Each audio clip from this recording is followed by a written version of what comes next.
Vamos a tener que hacer una serie de dar a conocer algunas, para obtener la experiencia hay que dar a conocer primero una serie de conceptos y de elementos que son claves para poder iniciar, digamos, en este tipo de trabajos, ¿sí? Lo primero es que saber quién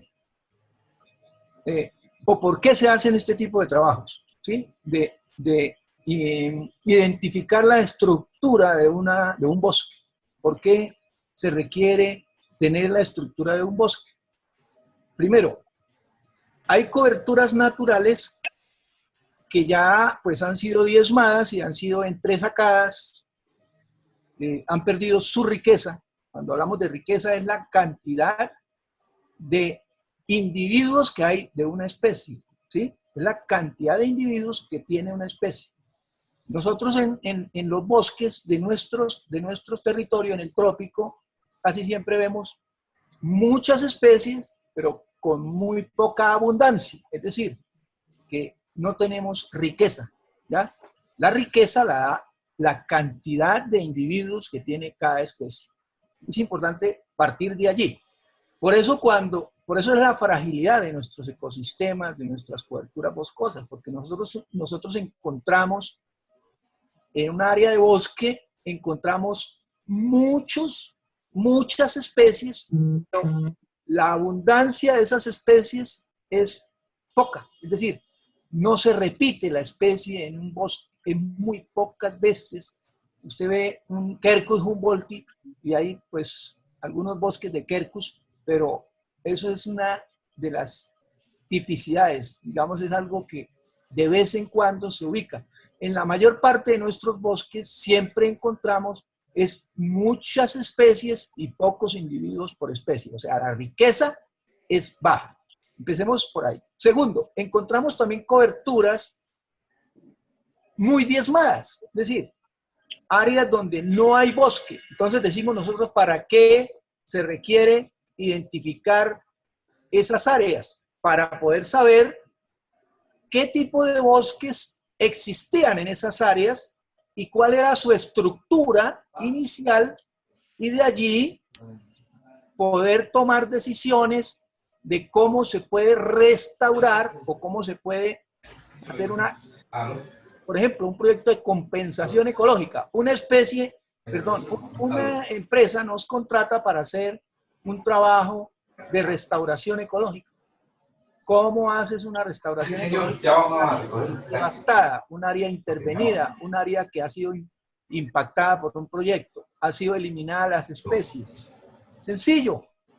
Debes tener en cuenta para esos casos que es importante haber hecho en esa misma zona de vida, haber hecho la identificación de la composición de otros bosques parecidos de esa área, para poder con esa estructura, con esos índices que vamos a hablar ahora, puedas tú tomar decisiones con relación a qué tipo de coberturas o qué tipo de especies vas a utilizar para restaurar ese ecosistema que ha sido impactado ya por algún tipo de actividad.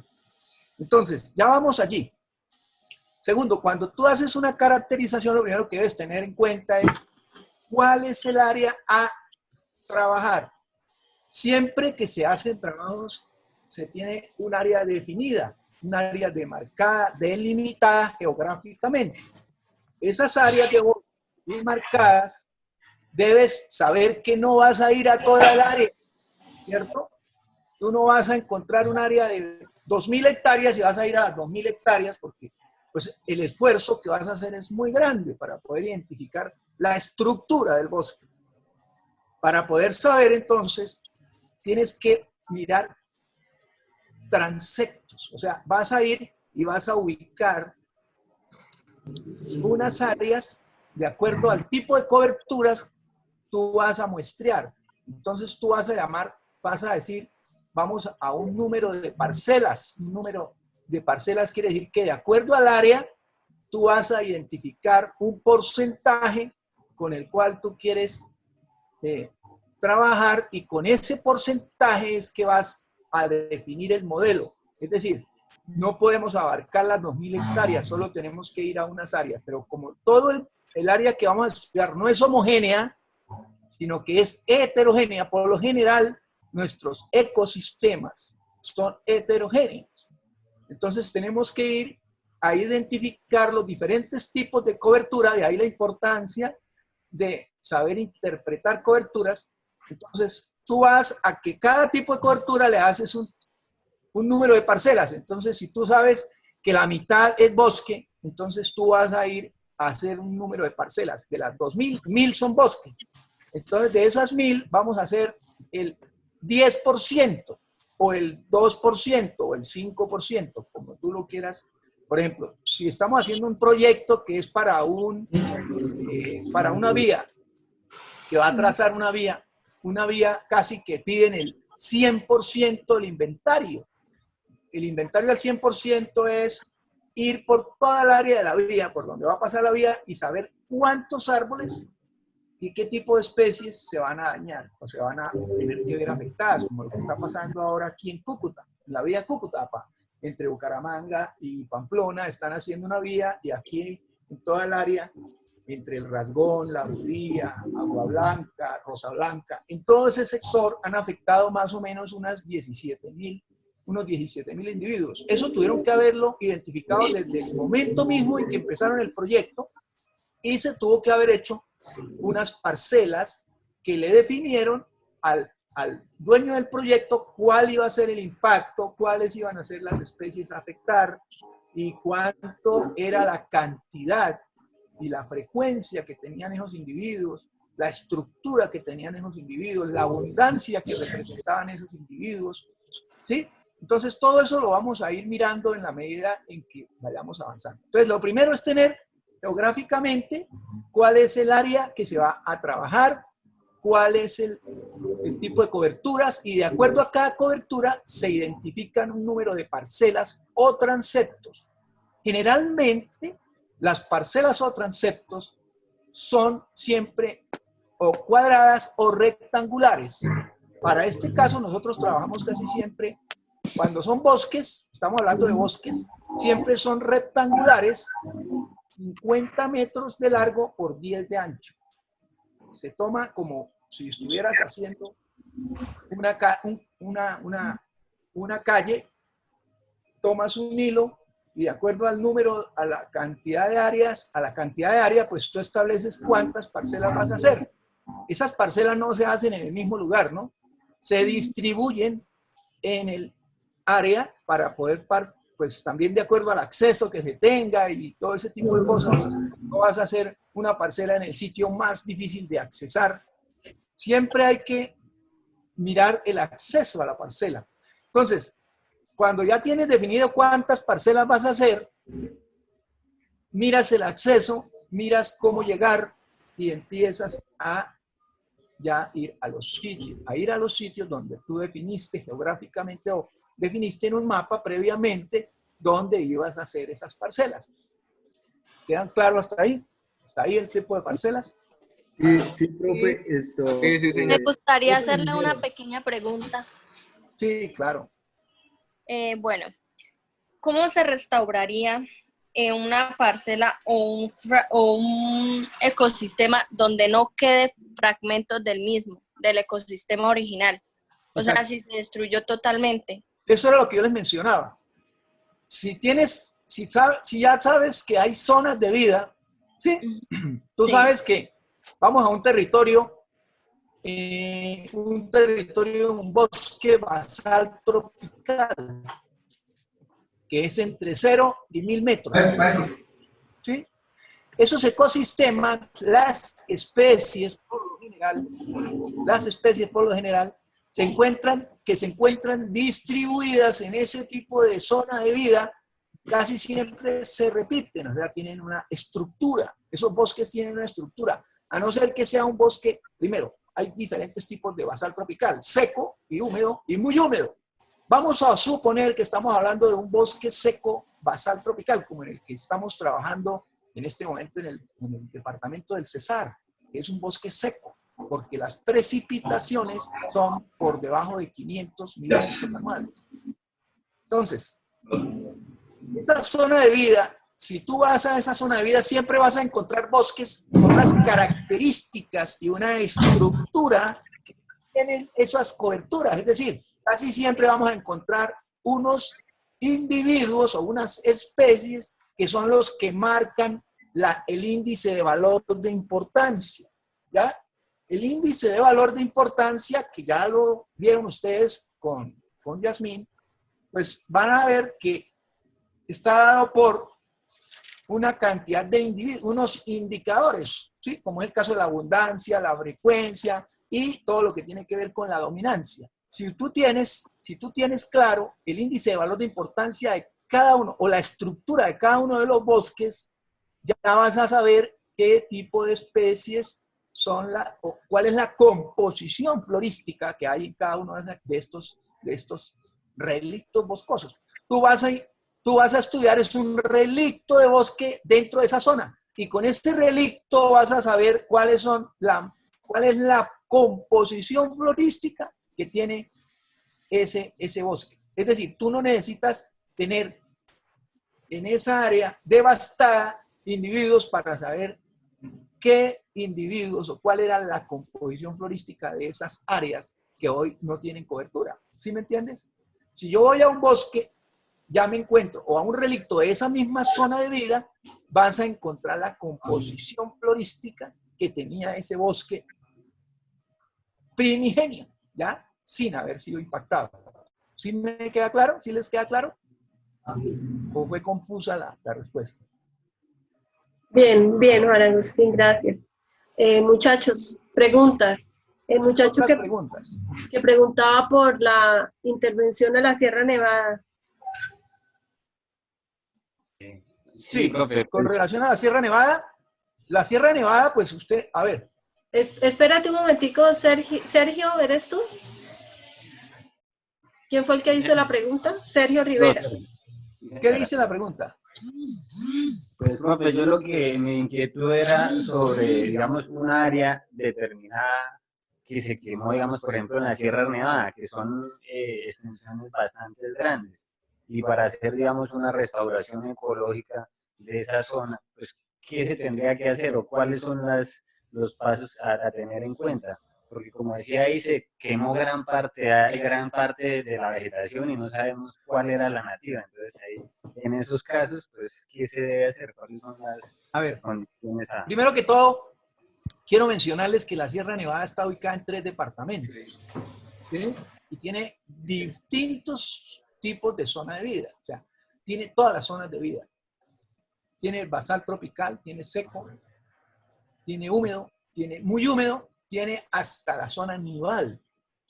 Tiene nevado, ¿sí? Pasa por el páramo, pasa por el subpáramo, pasa por el bosque tropical, bosque andino, bosque subandino, bosque alto andino, ¿sí? Es decir, no podemos hablar de la zona de vida como un ecosistema a restaurar, así como lo estamos mencionando, porque, como le digo, son 3 departamentos. Está la Guajira, está el Cesar y está el Magdalena, ¿sí?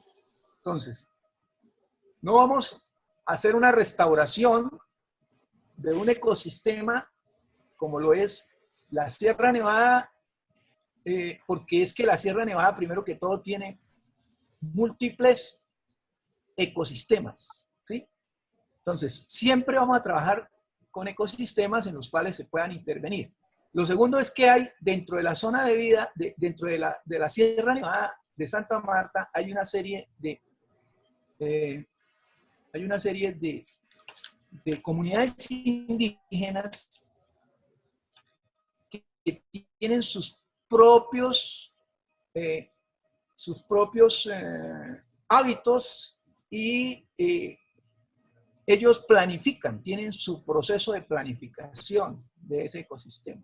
Entonces, como ustedes bien saben, ellos no pueden o no permiten que nadie intervenga a estos ecosistemas porque son su hábitat y allí no puede ingresar absolutamente nadie por restricciones, además legales. Ellos tienen su propia legislación, o sea, es como un municipio. Usted no puede ir a meterse a un territorio de un municipio sin contar con el alcalde. Allá hay que contar con los mamos que quieren, que ellos son los que tienen su forma de vida, su hábitat, los ecosistemas y su planificación la hacen ellos. Ellos tienen sus planes de vida y esos planes de vida no los puede ir a modificar nadie.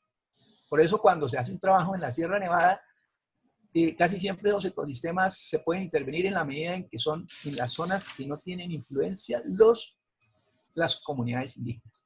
Entonces, lo otro es que, ¿cómo se hace? Vuelvo y repito, un ecosistema, tú tienes claro el área que vas a intervenir. Por lo general estamos hablando de bosques, pero también existen coberturas naturales, como lo son los páramos, como lo son los subpáramos, que tienen tenemos que hablar de 3 tipos de cobertura. Hay 3 tipos de cobertura. Está el brinzal, el latizal y el fustal. Si quiere anoten estos 3 temas que son importantes. Hay 3 tipos de cobertura. Cuando uno va a hacer restauración, usted le definen a dónde va usted a trabajar. Si va a trabajar en el brinzal, ¿sí? Si va a trabajar en el latizal o si vas a trabajar en el fustal, ¿sí? ¿Por qué? Porque hay coberturas naturales que están en proceso de restauración natural. Entonces tú, cuando tienes una cobertura de restauración natural, que se le conoce como brinzal, que es cuando se está dando una regeneración natural sin necesidad de intervención humana, lo que hay es que apoyarla y hacer que se siga dando. Tú debes simplemente cercar, no necesitas otra cosa. Entonces tú haces una caracterización dentro de ese brinzal, que son individuos con un fuste o con un diámetro del fuste o del tallo menor a 3 centímetros.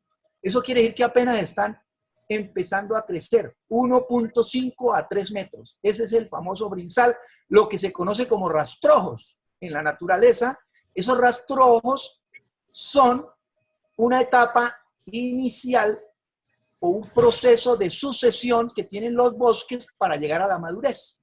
Que en la etapa de la madurez ya tienen 100 años o 50 años y más, y ya llegan a un fuste mayor, a unos tallos hasta de 3, 4, 5 metros, ¿sí? Diámetros de tallo, ¿ya? Entonces el brinzal es la etapa inicial de un proceso de restauración. El latizal es una etapa de sucesión ecológica secundaria donde ya las especies o los individuos son arbustivos y alcanzan tamaños de 5 a 8 metros y un fuste menor a 15 centímetros, o sea, un diámetro de 15 centímetros de tallo, ¿ya? ¿Cómo se mide el diámetro del tallo? Se mide a 1.3 metros de altura sobre el nivel del suelo, o sea, más o menos a la altura del pecho del ser humano, ¿ya? Tú lo mides a esa altura y sabes cuánto diámetro tiene el tallo. Cuando tiene menos de 15 centímetros, eso indica que es un latizal. Entonces, un latizal es un bosque que está en etapa de sucesión, transformándose a un bosque ya maduro, ¿ya? Entonces, esto también es importante. Cuando a ti te piden qué tipo de individuos identificar cuando vas a hacer estudios de estructura de bosques, si es latizal, si es brinzal o si es fustal. Y el tercero es el fustal. El fustal ya es cuando tú ves un bosque maduro con diámetros superiores a 15 centímetros y bosques que dentro de la estructura vertical ya están mayores a 12, 15, 20, 30 metros. ¿Sí? Eso es más o menos lo que es, digamos. Entonces tú no vas a ir a hacer un estudio allá como loco, sino que vas a tener que ir de acuerdo a lo que quieres, si vas a hacer un enriquecimiento, porque es que cuando tú hablas de una transformación ecológica en un ecosistema, tú debes mirar primero el tipo de cobertura que tienes, si es un brinzal, si es un latizal, si es un fustal, y si hay una mezcla, porque en la mayor parte de los ecosistemas hay una mezcla, tú debes saber dónde haces enriquecimiento, dónde apoyas el enriquecimiento y dónde haces una introducción de individuos, ¿ya? O lo que llaman una reforestación, ¿ya? O una restauración, ¿ya? O una compensación. Todo ese tipo de cosas es importante cuando vas a tomar la decisión del estudio. Pero eso lo toma es quien te contrata o quien lo llama a uno ya le define qué va a hacer. ¿Ya? Le definen a uno, mira, tú no vas a hacerme a mí un estudio general, sino me vas a hacer simplemente identificación de las especies de brinzal y para ver cuántas áreas se requiere restaurar o cuántas áreas quiere enriquecer o cuántas áreas quiere potenciar para que siga siendo naturalmente se siga restaurando, que siga siendo una restauración.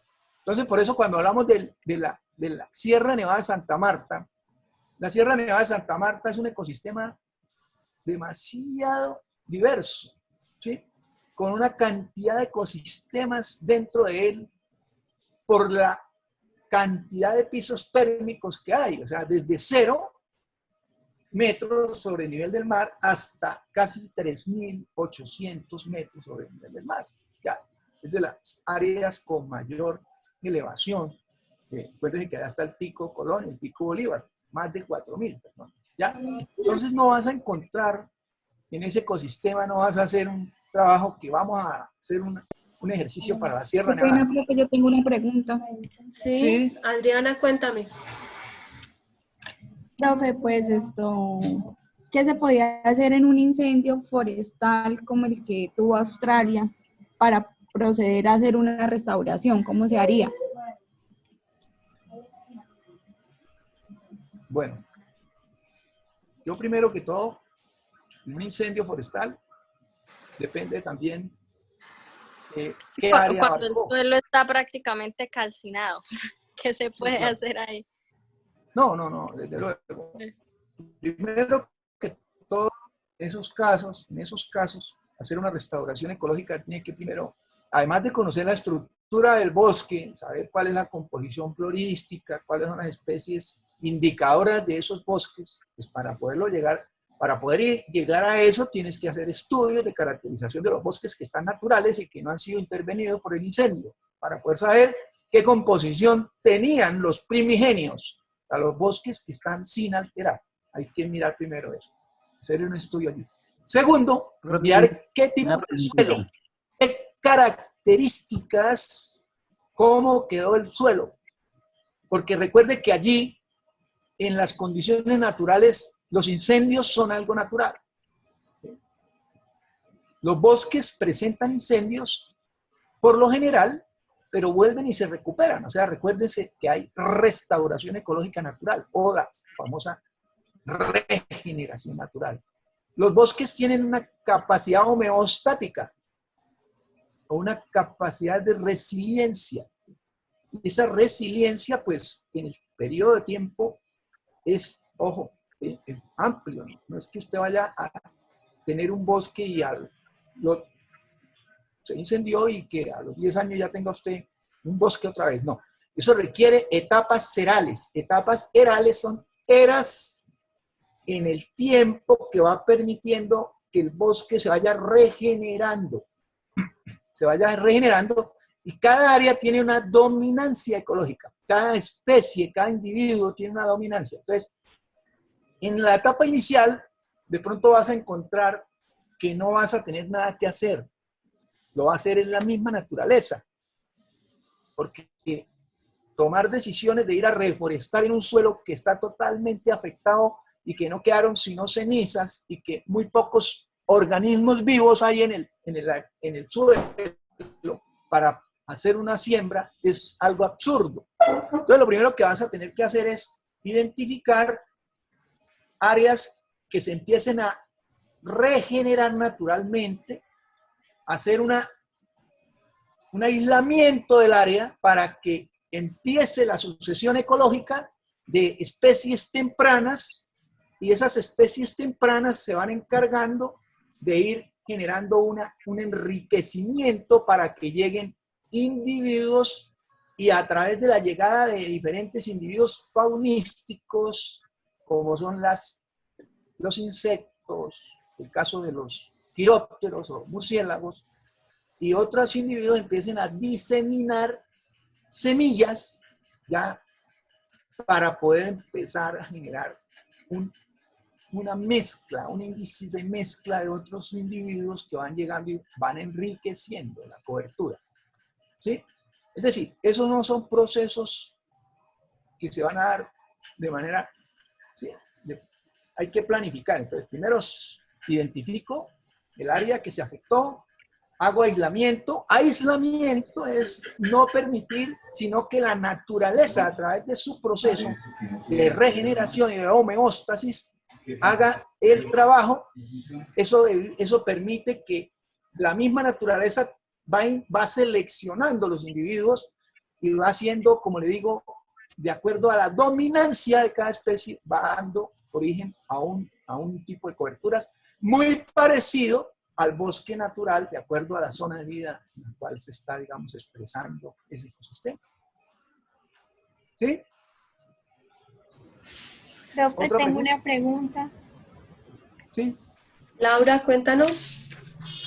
Pues es en cuanto, digamos, ya escogimos la especie de la planta para restaurar el área y todo, pero pues existen también factores naturales que son la precipitación o de pronto algunas especies de animales que no sean, digamos, que no ayuden, sino más bien sean depredadores de esas especies. ¿Cómo son las medidas para controlar mediante la restauración, o sea, esos factores naturales, o para que no, o sea, no sea en vano y pues sea más rápida la restauración? Bueno, vuelvo y entonces, mira, hay una pregunta y es, ¿cómo hacemos que cómo ayudamos a la restauración natural? Esa es la pregunta, ¿cierto? O sea, ¿O cómo hacemos que la restauración natural sea más rápida? Sí. Bueno, primero pues aislando que no vayan a ver, por ejemplo, a la zona no vaya a entrar el ganado, no vayan a entrar especies que se vayan a afectar, digamos, esa regeneración, pero las especies naturales, como son los insectos, y como les decía yo a ustedes, aquellas que tienen esa capacidad de distribución de organismos y de dispersión de semillas, esas sí tienen que actuar. ¿Ve? Ahora, en la naturaleza es muy difícil controlar, hay externalidades que no vas a poder controlar, pero sí debes controlar que organismos que van a afectar directamente a la regeneración vayan a incorporarse allí. Por ejemplo, ganado, ¿cierto? Todo lo que son individuos de pastoreo, reses, hay que controlarlas para que no dañen esa regeneración. Y eso principalmente es lo más importante para un proceso de estos. Pero ya individuos de la naturaleza, faunísticos, ya es muy difícil controlar. Aves, por ejemplo, es importante que se mantengan, ¿cierto?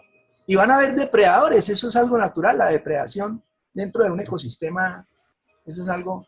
Las cadenas tróficas son inevitables, las redes tróficas no las podemos controlar. Eso además hacen parte de la dinámica de los ecosistemas. ¿Ve? Entonces, es algo que no podemos ir a controlar. Camilo, una pregunta. Profe, respecto al área de cobertura de bosques en Colombia, se dice que tiene entre un 50 a un 52%, ¿sí? Pero de esa área tenemos también que no está siendo bien utilizada y tiene un 8.6% que está siendo intervenida. Yo quisiera saber, por ejemplo, ¿yo cómo puedo definir que una área es de producción de maderera y la otra es de protección, ¿sí? Si yo quiero llegar a intervenir ese bosque, por ejemplo.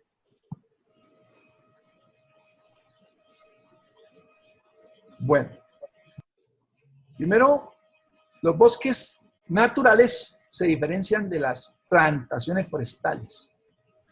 Una cosa es un bosque de plantación, que son especies que no tienen una estructura como la de los bosques naturales, porque recuerden que los bosques naturales tienen una estructura que es dada a través de la dispersión natural que no es homogénea, sino es heterogénea. En cambio, en un bosque, en una plantación, usted tiene una homogeneidad, es decir, muchos individuos por especie, una gran riqueza.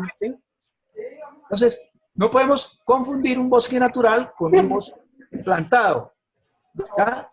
Los bosques plantados, primero que todo, cuando se hace un bosque plantado, tú lo puedes como bosque productor. Y los bosques naturales se llaman bosques protectores. ¿Ya? Entonces, hay que diferenciar entre un bosque productor y un bosque protector. Un bosque productor es aquella área que por su tendencia o por su capacidad de uso fue definido como plantación forestal para utilizar económicamente la madera. El caso de los pinos, de los eucaliptos, de los robledales, de una serie de individuos que son hoy aprovechables. El caso del móncoro, el caso del frijolito. Es decir, hay un sinnúmero de individuos que están siendo promisorios para la teca, por ejemplo, que hoy día se está incrementando tanto en el departamento del Cesar y de la región Caribe por la comercialización que tiene y el tiempo tan corto en el cual se puede aprovechar. Esos bosques plantados no tienen ningún problema porque usted lo planta y tiene un registro y la autoridad ambiental sabe dónde están esos bosques para aprovechar. Mientras que los bosques protectores no se pueden aprovechar. ¿Ya? Son bosques que tienen una restricción.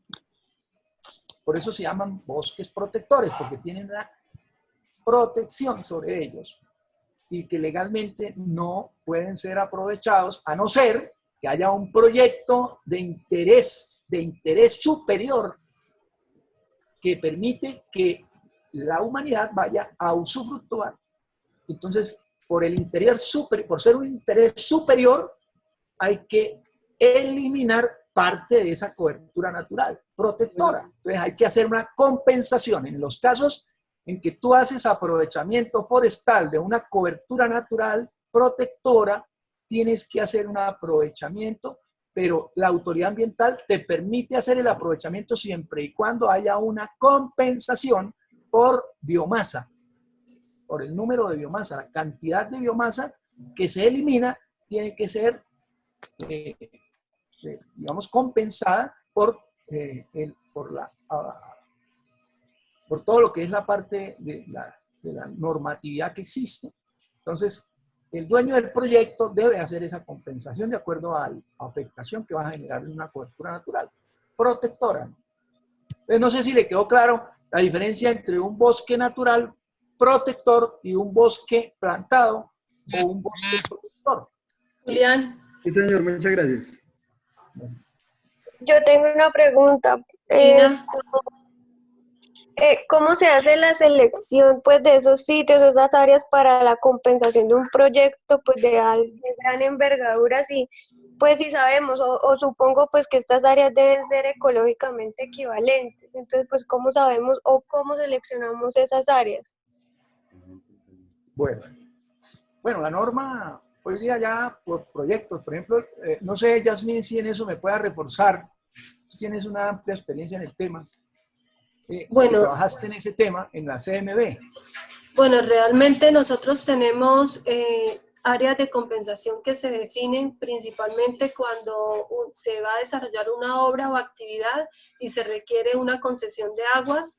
Ahí se exige normativamente que se aporte el 1% para realizar esas restauraciones o recuperaciones de zonas afectadas. En ese momento nosotros generamos esos planes de compensación que deben ir incluidos en el estudio de impacto ambiental que se presente en las corporaciones o entidades competentes. Nosotros en este momento, la norma no define un área específica, la propone el usuario y es importante mencionar que hay algunas empresas que en su licenciamiento ambiental han presentado sitios donde compran los terrenos y luego que los le realizan la compensación, tienen que entregar esas áreas y referenciarlas para que la entidad competente pueda hacer seguimiento, y ya en ese momento no pueden cumplir de hacer la entrega de las áreas. Entonces queda el incumplimiento en los planes de manejo y pueden finalmente quedar sometidos a que pierdan el licenciamiento ambiental como tal. Entonces, hasta ahora, normativamente, no se han definido las áreas específicas, pero sí en el momento en que tú presentas ese plan de compensación, la entidad ambiental puede hacer observaciones sobre los lugares que se dispusieron para hacer la compensación. No sé si Profe, yo tengo una pregunta. Laura, cuéntanos. Profe, después de que se hace la restauración, ¿cuánto tiempo es recomendado para hacerle monitoreo o seguimiento para verificar el éxito de la restauración? Entonces, primero que todo, hoy hay una Autoridad Nacional de Licencias Ambientales, ¿sí? Se llama INLANDA, ¿sí? Y hay una autoridades ambientales en cada departamento, en cada jurisdicción, que son las corporaciones autónomas. Eso hay que tenerlo claro, normativamente, ¿sí? Para este tipo de cosas. Cuando un proyecto va a impactar una región o un territorio, ¿cierto? Un proyecto de gran envergadura, una infraestructura que prácticamente son proyectos de orden nacional, en el caso de una vía, ¿cierto? Como lo que está pasando aquí entre Bucaramanga y Pamplona, se va a hacer una vía, una doble calzada, mismo hasta Cúcuta. Esos son proyectos que tienen ya una dimensión nacional, o sea, van a implementarse. La licencia es un requisito que se tramita por parte del dueño del proyecto, en este caso, pues es el dueño de la APP o los que están desarrollando el proyecto. Tienen que haber hecho previamente unos estudios, que es lo que les estoy mencionando a ustedes, estudios de estructura del bosque y faunísticos para ver qué tipo de individuos se van a ver afectados. Si tú ya tienes eso y te definen una